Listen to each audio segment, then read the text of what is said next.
Hello guys, welcome to my YouTube channel the unique way of learning में। आज हम बात करने वाले हैं साइमन कमीशन। दोस्तों, साइमन कमीशन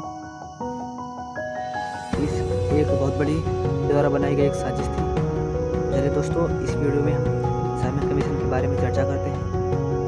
शुरू करते हैं। साइमन कमीशन की नींव ब्रिटिश प्रधानमंत्री ने सर जॉन साइमन के नेतृत्व में की थी। इसका मुख्य उद्देश्य भारत में बढ़ती जन जागरूकता के बीच दलितों के नाम पर रोटी सेंकने वाले नेताओं को बढ़ावा दिए जाने के लिए दलित आरक्षण की व्यवस्था रखने पर एक रिपोर्ट तैयार करना था। इस कमीशन में 7 सदस्य थे, जो सभी ब्रिटेन की संसद के मनोनीत सदस्य थे। यही कारण था कि इसे श्वेत कमीशन कहा गया। श्वेत कमीशन कहना इसलिए भी सही था कि इस कमीशन के सभी सदस्य भारत विरोधी थे। साइमन कमीशन की घोषणा 8 नवंबर 1927 ईस्वी को की गई। कमीशन को इस बात की जांच करनी थी कि क्या भारत इस लायक हो गया है कि यहाँ लोगों को संवैधानिक अधिकार दिए जाएं। इस कमीशन में किसी भी भारतीय को शामिल नहीं किया गया और इसका कारण यह बताया गया कि भारतीय देश चलाने या संविधान बनाने के काबिल ही नहीं है। इसकी मानसिकता की वजह से इसका बहुत ही तीव्र से विरोध हुआ।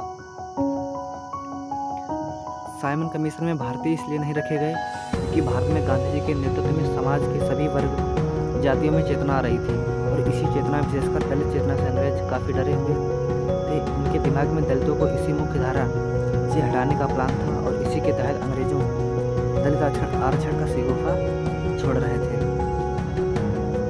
कांग्रेस का विरोध यद्यपि तत्कालिक रूप से सफल रहा। हालांकि देश की एकता बचाने और दलितों का साथ पाने के लिए पूना पैक्ट में गांधी जी झुक गए। वास्तव में 1917 में ही अंग्रेजों ने एक कमेटी का गठन किया था जिसका नाम था साउथ इनबरो कमीशन, जिसका मकसद भारत के दलित पिछड़ों को हर क्षेत्र में अलग अलग प्रतिनिधित्व देकर भारत और उसके समाज को टुकड़ों टुकड़ों में बांटने की साजिश रची थी। इसके 10 साल बाद 1927 में साइमन कमीशन में एक और सर्वे करने आया जिसका काम दलितों पिछड़ों को उचित प्रतिनिधित्व देने के नाम पर देश को आंतरिक रूप से कमजोर करने का सुझाव देने थे। इस कमीशन के 7 लोगों में सब सनातनी भारत विरोधी थे और न्यायिक चरित्र वाले किसी नेता को शामिल नहीं किया गया था। इस कमीशन में साइमन कमीशन भारत आया तो गांधी, लाला लाजपत राय, नेहरू और आरएसएस ने भारत और भारतीयता को बचाने खातिर जनता का विरोध करने के लिए कर दिया। लाला लाजपत राय तो जान देने पर आमादा हो गए और अंततः पुलिस के लाठीचार्ज में मारे गए।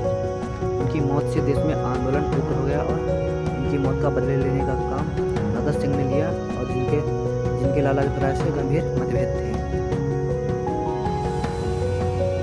अंग्रेजों ने दलितों को मुख्यधारा से अलग रखने की मानसिकता की वजह से साइमन कमीशन का भारी विरोध किया गया। ऐसे में चौधरी सर छोटू राम जी ने एक दिन पहले ही लाहौर के रेलवे स्टेशन पर जाकर साइमन कमीशन का स्वागत किया। यूपी में ऐसा ही स्वागत माननीय शिवदयाल सिंह चौरसिया ने किया और डॉक्टर अंबेडकर ने तो इस साइमन कमीशन के सामने जोरदार तरीके से प्रतिवेदन पेश किया। ननकू राम, रामचरण मल्ला, चौधरी यादराम, सरदार पृथ्वी सिंह जाटव, ज्ञानदेव ध्रुवनाथ घोलप, छेदीलाल मिस्त्री, बाबू राम नारायण कोरी, खेमचंद जाटव, अच्युतानंद मंगूराम, मंगोलिया जैसे जातिवादी राजनीति करने वाले ने यह जगह जगह सभाएं की और साइमन कमीशन का स्वागत किया। साइमन कमीशन के सम्मुख 18 दलित संगठनों ने अपने मांग प्रस्तुत किए, जिनमें से 16 संगठनों को पृथक निर्वाचन प्रणाली की मांग रखी। डॉक्टर भीमराव अंबेडकर अल्पसंख्यक की रक्षा हेतु वीटो पावर, विधायिका निकायों, विश्वविद्यालयों आदि में जनसंख्या के अनुपात में आरक्षण, नौकरियों में छूट, मंत्रिमंडल में प्रतिनिधित्व, शिक्षा में विशेष अनुदान आदि मांगे रखी, जिस पर अंग्रेज सरकार की नीति और मानसिकता के अनुरूप आयोग का रवैया काफी सकारात्मक रहा।